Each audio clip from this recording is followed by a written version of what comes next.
And greetings from cloudy Winnipeg. So, are you ready to be free? If you are curious about that question, stick around.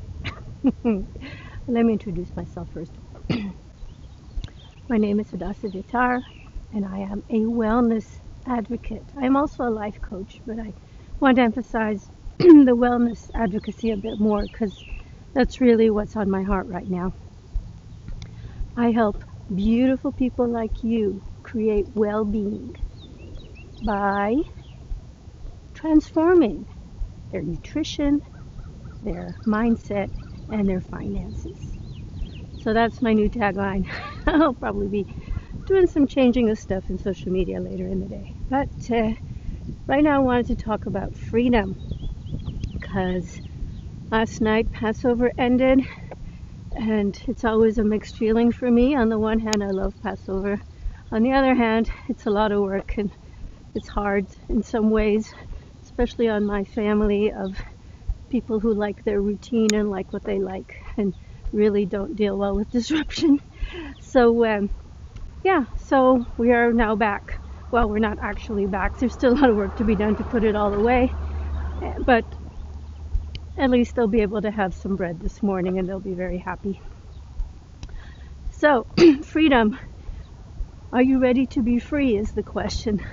And you might say, well, of course I want to be free. Doesn't everyone want to be free? Why do I need to be ready to be free? And here's the thing. If you are truly free, that can actually be a burden. I know that sounds weird. How can freedom be a burden? But it is because it means responsibility. If you are not taking responsibility for everything in your life, then you are not truly free. So, you probably know the Passover story. Most people know it. We celebrate, it's called the Festival of Freedom because we celebrate that around 3,000 years ago. In our tradition, we believe that God helped the children of Israel leave Egypt, where they had been enslaved. Good morning. Where they had been enslaved for a few hundred years.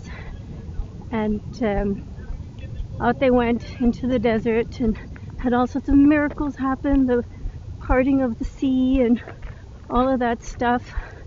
Exciting. And they got to see all sorts of miracles, the plagues in Egypt and this and that. But they were still slaves in their minds. And that generation just never got over it. There's so many stories about how they basically wanted to go back and be slaves again and not have to be responsible for their own decisions. And in the end, God decided that they just were not going to be able to hack it as free people and made them wander around the desert for 40 years until they all died, or most of them, at least the men. Tradition doesn't talk much about women because, who cares about women anyway? Just kidding. And then their children who had been born in the desert were able to go in and continue the story. So here's the thing is that if you are truly willing to be free, that means you have to take radical responsibility. And that can be really hard. We like to whine. We like to blame. This is kind of built into us. We like to say, well, I would do this, except, I have to do this. And, I have to take care of my family, and I can't travel because, the government restrictions because of the pandemic. And, if only I could do da-da-da-da-da, then I would do da-da-da-da-da. And that's all fine and well. And you know what? Choosing to accept and understand and obey the current temporary restrictions means that we love our neighbors, we love the vulnerable people, and we are willing to inconvenience ourselves in order to keep them safe. That's what that means. That is not a restriction of freedom, because those of us who accept it voluntarily are free to say, at this time I am choosing to take upon myself these restrictions. I'm choosing. I am free. So being free doesn't mean you get to do whatever the hell you want whenever you want. Being free means that you take responsibility. And that can be really hard and scary because, like I said, then all the excuses go away. And we like excuses. But free people, truly free people, do not have excuses. They may have reasons. So,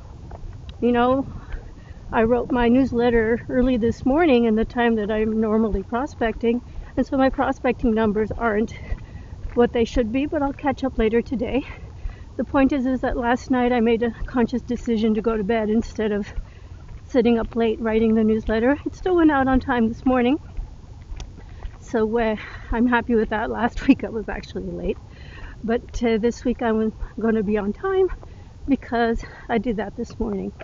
And so my prospecting numbers are not where they normally would be on a Monday morning, and that's okay. It was my choice and my responsibility, and it's up to me to make up those numbers later in the day. This is just an example where I could have used excuses. The Passover went out pretty late last night. We still had to move all the stuff out of the kitchen. It's currently piled up in the living room. You may have seen the picture on my stories, but it doesn't matter. I wasn't looking for excuses because I take responsibility for my decisions. Now, I'm not perfect. Nobody's perfect. Sometimes I whine and look for excuses just like everybody else. The difference is that I've been working on really recognizing when I do that. So now the question for you is, are you ready to be a free person who recognizes their own whining and excuses and does their best? Nobody's perfect. We're not looking for perfection here. Looking for perfection is just another way to procrastinate and make excuses. But if we are looking to be people who do their best to take responsibility for their own decisions, then that can be hard. It can be a burden. But if you're willing to do that, you will be free. So, it sounds funny. If you're willing to take on this burden, you will be free. But it's true. So, that's what I want to talk about now. Just a reminder, in these stressful times, I have made a PDF with 7 of my favorite stress busters in this time. Number 6 really made a difference for me, and it's actually connected to what I was talking about today. So if you would like to have that PDF, just drop me a message. I'll be happy to send it to you. You have a great day. Remember, I love you. Talk to you again tomorrow. Bye.